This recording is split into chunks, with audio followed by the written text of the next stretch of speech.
welcome back to the Mosaic Travel Design channel, and welcome back to another episode of Now Boarding, where we discuss the latest travel news and industry updates. My name is Laura, and on the last episode we talked all about cruising. We talked about Hawaii, a little bit about Canada, and a couple other various topics. And on today's episode we have some exciting news about Italy, Germany as well, and we want to share some more updates on cruising. So with all of that said, let's go ahead and jump into it. Really quickly, I just wanted to invite you to join our Facebook group. We post so many deals and steals over there, lots of discounts, promotions, and deals on travel for 5-star properties, luxury cruise lines. We even post discounted airfare, so be sure to join. I will leave the link for that in the description down below. Alright everyone, so first and foremost I wanted to touch on a couple of updates that we have for you regarding some topics we talked about in a previous episode. So in the last episode we talked about MSC Cruises and how they will be allowing both vaccinated and unvaccinated passengers on their cruise ships for future sailings coming up. However, I did want to note that it was announced there are going to be extra costs and extra tests involved if you are unvaccinated cruising with MSC.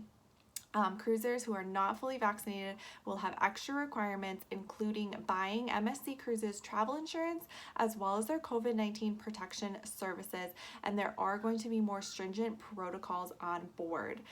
They are required to purchase only MSC sponsored excursions if they do wish to go ashore in ports, and there will be extra testing. Physical distancing is also mandated as well, so we wanted to make sure that that was noted because they are allowing unvaccinated cruisers on board, but there definitely are some more protocols in a place that you need to be aware of. So definitely, if you're looking to book one of those cruises, check with your travel agent for all the latest updates and what exactly is required before you cruise. The other update we wanted to share is about Canada, which I did catch this before I posted our last video. I was able to put a little subtitle on our video because things change so quickly. We were talking about how Canada was the restrictions between the US and Canada border were going to expire on June 21st, and they hadn't been renewed yet. So we were thinking that there was going to be some less restrictions and travel could maybe start opening up. But it was announced that Canada has extended the COVID restrictions for non-essential international travel and US travel until July 21st. So I was able to note that on the video before I posted it, but I just wanted to make sure that I announced it here as well, so that everybody is well aware. It did get extended to July 21st. So it's just extended 1 month. Canada, the Prime Minister is saying that they want to hit their targets of 75% vaccinated with the first dose and at least 20% vaccinated with the second dose before they can start loosening up some restrictions. So hopefully they see some more improvement with those numbers in this next month, and then can revisit things on July 21st, and we can keep you updated at that time. Alright, now moving on to some new information that we wanted to share with you. We wanted to touch on a lot of new cruise ships that are coming out into the industry. First with Royal Caribbean. They announced on June 14th that they started construction on their first Icon class ship, which will have the name Icon of the Seas, and it will debut in the fall of 2023. This Icon is going to be the cruise line's first of 3 ships that's going to be powered by LNG.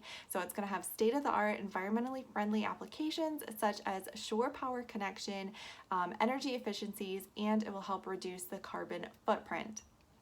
And then we also wanted to talk about Carnival Cruise Line because they have announced that they will be adding 2 additional cruise ships to their fleet by 2023. One is going to be a brand new ship, and the other is going to be coming from one of their sister cruise lines.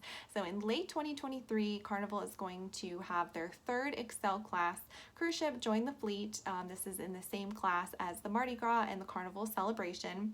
The Mardi Gras is actually the first Excel class ship, and it's an LNG powered ship sailing from Port Canaveral starting on July 31st, and then the sister ship, the Carnival Celebration, is going to be sailing from Miami in late 2022, and that's part of Carnival's 50th birthday festivities, so that will be really exciting.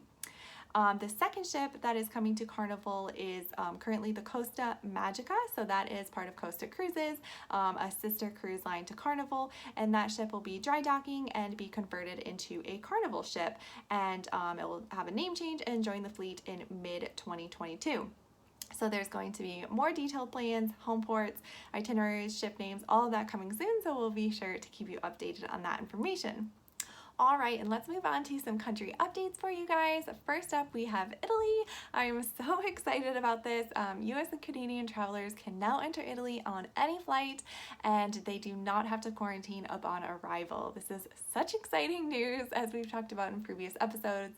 Italy has been open, but they do have a 10-day mandatory quarantine, and they also have specific quarantine-free or COVID flights from the United States. But now it does not matter. You can enter on any flight and avoid the quarantine as long as you have the right paperwork. So what you need is either proof of vaccination, a certificate of recovery from COVID, or a negative COVID test taken within 48 hours of arrival.